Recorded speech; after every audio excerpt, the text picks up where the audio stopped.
Bismillahirrahmanirrahim. Assalamualaikum warahmatullahi wabarakatuh. Alhamdulillahirabbil alamin wa bihi nasta'inu ala umuri dunya waddin wassalatu wassalamu ala asrofil anbiya'i wal mursalin sayyidina wa maulana Muhammadin wa ala alihi wa sahbihi ajmain. Amma ba'd. Kami dari kelompok 9 yang beranggotakan Agus Yulianti 2004026071, Aska Ibadur Rahman 2004026086, dan Muhammad Zaki Azizi 2004026081 akan membahas sedikit mengenai pemikiran Nasr Hamid Abu Zaid. Yang pertama adalah biografi Nasr Hamid Abu Zaid. Nah, Nasr Abu Zaid lahir di Kairo, tepatnya di sebuah tempat bernama Kuhofa, Faha, dekat Tanta pada 10 Juli tahun 1943. Beliau anak yang pendiam dan suka sekali pada sastra. Sedari muda, beliau sangat tertarik dengan kajian bahasa dan filsafat. Beliau bahkan fokus pada perangkat metodologi analisa wacana dan dinamika teori teks dalam semiotika. Jelas, pikirannya menginduk ke Prancis dengan tokoh besar Derrida atau Arkun dan pengagum Hasan Hanafi.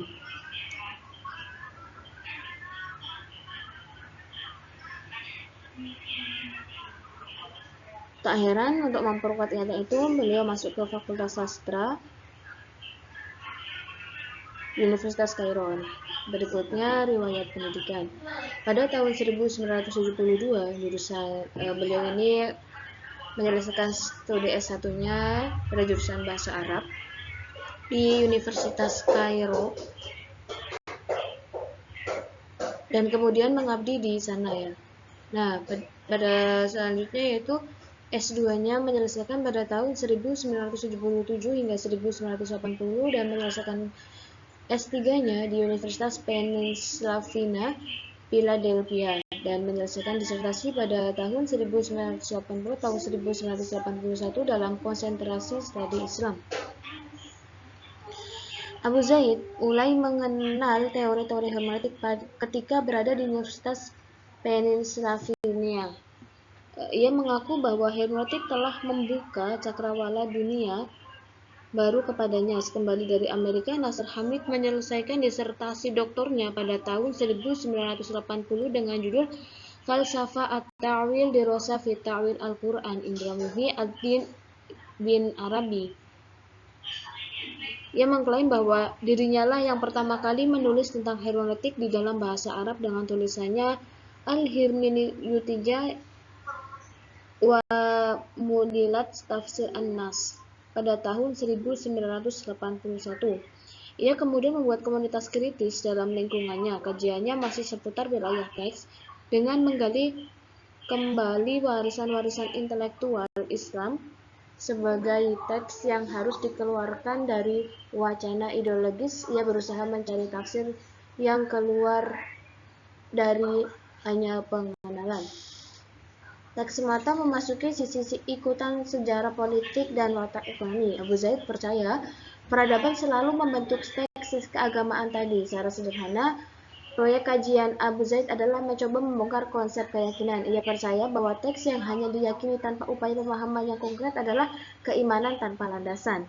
Maka, segera bukunya terbit Imam Syafi'i, kemodernan ekstremisme Arabis yang memicu masalah itu.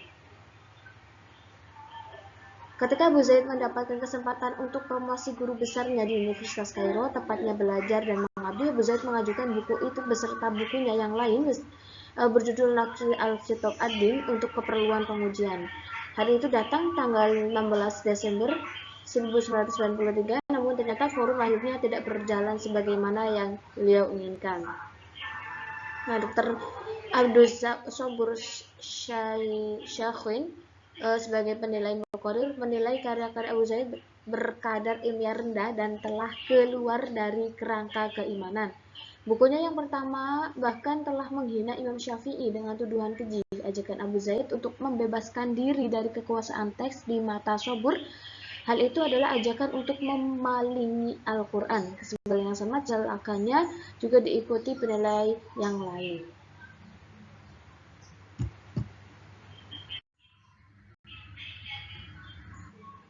Nah, berikutnya adalah pemikiran Nasr Hamid tentang teks tekstual. Yang pertama adalah satu problematika penafsiran tekstual. Abu Zaid merupakan pemikir Mesir yang sangat kontroversial karena karya-karyanya yang telah mengundang perdebatan di dunia Islam sejak tahun 1970-an. Di satu sisi, banyak kalangan mengapresiasi karya-karyanya yang mempromosikan pencerahan dalam studi Islam. Tulisan Abu Zaid banyak mengarah pada isu-isu sentral dalam pemikiran Islam, terutama tentang metodologi penafsiran Al-Quran, otoritas ulama, dan relevansi agama pada kehidupan kontemporer. Pemikiran seperti ini sering dinilai sebagai model kebiasaan berpikir.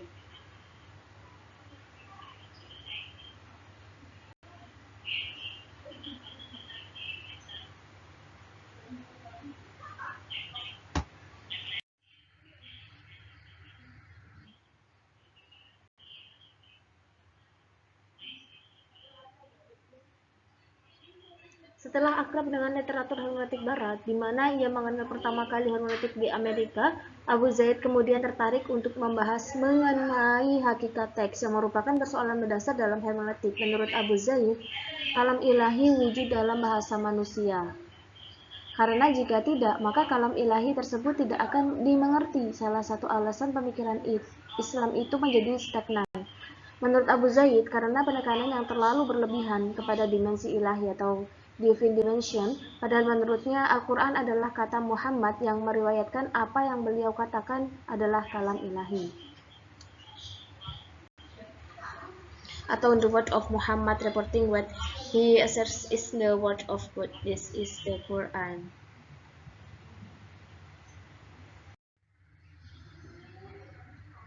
Beliau Abu Zaid ini mengatakan begini, bagaimanapun kalam ilahi perlu mengadaptasi diri dan menjadi manusiawi karena Tuhan ingin berkomunikasi kepada manusia. Jika Tuhan berbicara dengan bahasa Tuhan, manusia sama sekali tidak akan mengerti. Jadi dalam pandangannya Al-Quran adalah bahasa manusia atau the Quran is human language. Abu Zaid.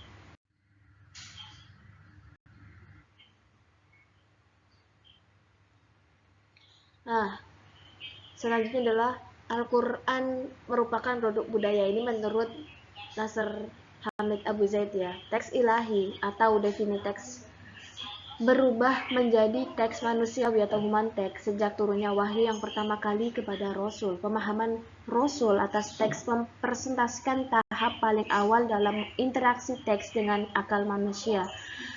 Teks Al-Quran berbentuk dalam realitas dan budaya selama lebih dari 20 tahun, tepatnya 23 tahun. Oleh sebab itu, Al-Quran adalah produk budaya. Muntaj Al-Qofah, ia juga menjadi produsen budaya. Muntaj li Al-Qofah karena menjadi teks yang hegemonik dan menjadi rujukan bagi teks yang lain. Karena realitas dan budaya tidak bisa dipisahkan dari bahasa manusia. Maka Abu Zaid juga menganggap Al-Quran sebagai teks bahasa atau nas lughawi. Realitas budaya dan bahasa merupakan fenomena historis dan mempunyai konteks spesifikasinya sendiri. Oleh sebab itu, Al-Quran adalah teks histori atau historitas teks. Realitas dan budaya sekaligus bahasa menunjukkan bahwa Al-Quran adalah teks manusiawi atau nas insani. Dengan begitu, Abu Zaid menegaskan bahwa teks-teks agama adalah teks-teks bahasa yang bentuknya sama dengan teks-teks yang lain di dalam budaya. Abu Zaid menyalahkan penafsiran yang telah dilakukan oleh mayoritas mufasir yang selalu menafsirkan Al-Quran dengan muatan metafisis Islam. Dalam pandangannya, metodologi seperti itu tidak akan melahirkan sikap ilmiah karena sesungguhnya kepercayaan atas wujud metafisik teks Al-Quran akan menghapuskan upaya pemahaman yang ilmiah bagi fenomena teks dengan menyamakan status Al-Quran dengan teks-teks yang lain. Maka Abu Zaid menegaskan siapa saja bisa mengkaji Al-Quran.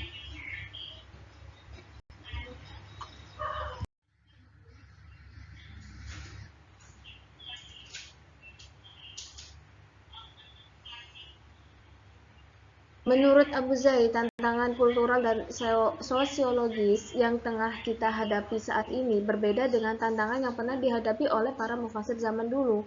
Tantangan yang mereka hadapi saat itu adalah bagaimana mempertahankan memori kultural, peradaban, dan pemikiran dalam menghadapi serbuan pasukan salib dari barat. Mereka memfokuskan untuk meringkas ilmu-ilmu agar dapat dikuasai dalam waktu singkat dengan usaha yang minimal. Abu Zaid melihat bahwa tantangan yang dihadapi sekarang ini adalah bagaimana memproduksi kesadaran ilmiah terhadap tradisi tentang dasar-dasar pembentukannya dan faktor-faktor yang ikut andil dalam perkembangannya. Sehingga tujuan dari proyek pembaruan Abu Zaid ini adalah merajut kembali hubungan antara kajian Al-Quran dengan kajian sastra dan kajian kritis setelah sebelumnya mengalami keretakan dan mendefinisikan konsep Islam secara objektif. Mengenai tujuan yang pertama, Abu Zaid dalam membuka bukunya Mafhum An-Nasr menilai bahwa peradaban Arab Islam sebagai peradaban teks, sebagaimana peradaban Mesir kuno yang dinilai sebagai peradaban pasca kematian dan peradaban Yunani sebagai peradaban akal. Artinya bahwa kajian teks termasuk teks Al-Quran sekalipun adalah ilmu yang porosnya satu, yaitu teks, dan teks adalah bahasa yang dari sisi struktur, semantik, dan kaitannya dengan teks yang lain masuk dalam wilayah kajian sastra.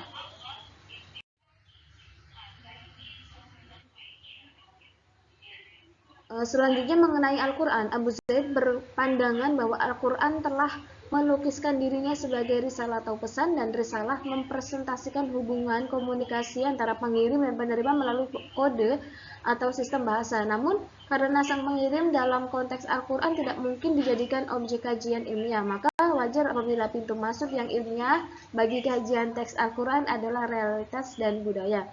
Realitas yang mengatur gerak manusia sebagai sasaran teks dan mengatur penerima pertama teks, yaitu Rasul Shallallahu Alaihi Wasallam, dan budaya yang menjelma dalam bahasa. Dari titik inilah Abu Zaid mengawali kajian teks Al-Quran, yaitu dengan menempatkan teks Al-Quran sebagai produk budaya atau montaj takofat, sekaligus ia memproduksi budaya atau montaj lil takofat. Hal ini menurutnya terjadi dalam dua fase, yakni fase keterbentukan marhalah at-tasyakkul dalam kurun waktu lebih dari 20 tahun, yaitu ketika Al-Quran membentuk dan mengkonstruksikan diri secara struktural dalam sistem budaya yang meletarinya, dan fase pembentukan budaya baru, marhalah al-tashkil, ketika teks Al-Quran membentuk dan mengkonstruksikan ulang sistem budaya.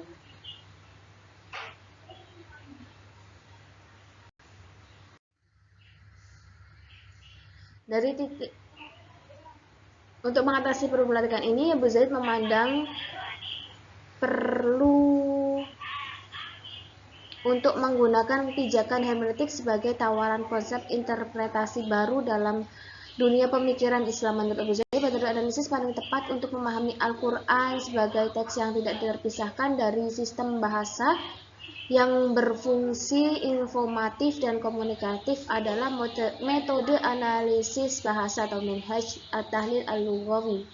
Metode inilah yang merupakan satu-satunya metode yang dapat dipakai karena sejalan dengan objek dan materi kajiannya, di mana objek formal kajiannya adalah Islam yang menurut konsensus ulama apapun aliran mereka bahwa Islam didasarkan pada Al-Quran dan hadis, dan fakta membuktikan bahwa teks-teks tersebut tidak disampaikan secara sempurna dan final dalam satu momen, namun ternyata terbentuk dalam rentang waktu lebih dari 20 tahun. Yang dimaksud dengan ungkapan terbentuk adalah eksistensi faktualnya dalam realitas dan budaya tanpa memandang adanya eksistensi apapun yang mendahului keduanya dalam ilmu Tuhan atau dalam lauhul mahfuz.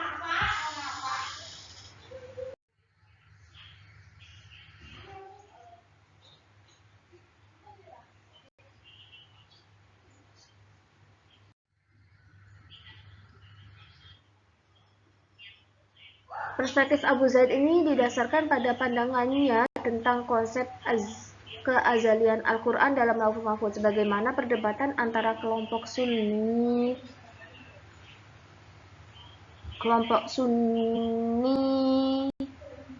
yang menurutnya cenderung mengandung analisis metodologis, bahkan hampir-hampir paganistik dan bertentangan dengan akidah Islam. Menurutnya, sebagaimana pandangan Mu'tazilah, lauhul mahfuz tidak bersifat qadim azali, Namun sama dengan Al-Arsy dan Al-Kursi yang diciptakan Tuhan, karena jika Lauhul Mahfuz bersifat qadim azali, maka akan ada anggapan tentang keberagaman zat yang qadim. Dan ini tidak mungkin lebih lanjut jika memang Lauhul Mahfuz bersikap hadis atau bersifat, maka Al-Quran yang tertulis di dalamnya tidak mungkin bersifat qadim. Menjelaskan teorinya tentang teks Al-Quran sebagai produk budaya Muntaj Al-Thaqafah dan sekaligus produsen budaya multi-thaqafah dalam dua fase keterbentukan tasyakul dan fase pembentukan tashkil. Abu Zaid mencoba melakukan menerapkan kajian semiotika terhadap Al-Quran.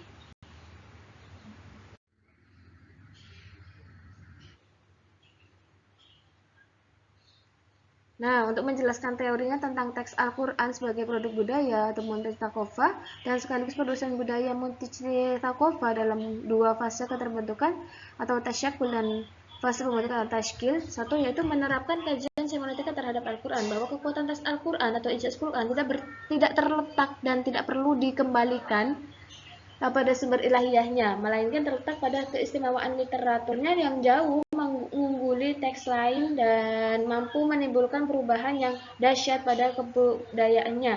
Yang kedua adalah menggunakan kata ta'wil daripada tafsir. Abu Zaid kemudian mengusulkan teori penafsiran yang berpijak pada interaksi yang diciptakan teks dengan sistem budayanya, yang membedakan antara makna atau makna dengan signifikansi atau makna. Pembacaan harus menghasilkan signifikansi baru dari teks. Pengertian teks dalam konteks sosiokultural saat ini yang dapat ditarik dari makna historis teks itu sendiri, ini dilakukan dengan mengkontekstualisasikan makna historis teks tersebut ke dalam realitas sosial budaya pihak. Oke, cukup sekian pemaparan materi dari kelompok kami, kurang lebihnya mohon maaf. Akhirul kalam, wassalamualaikum warahmatullahi wabarakatuh.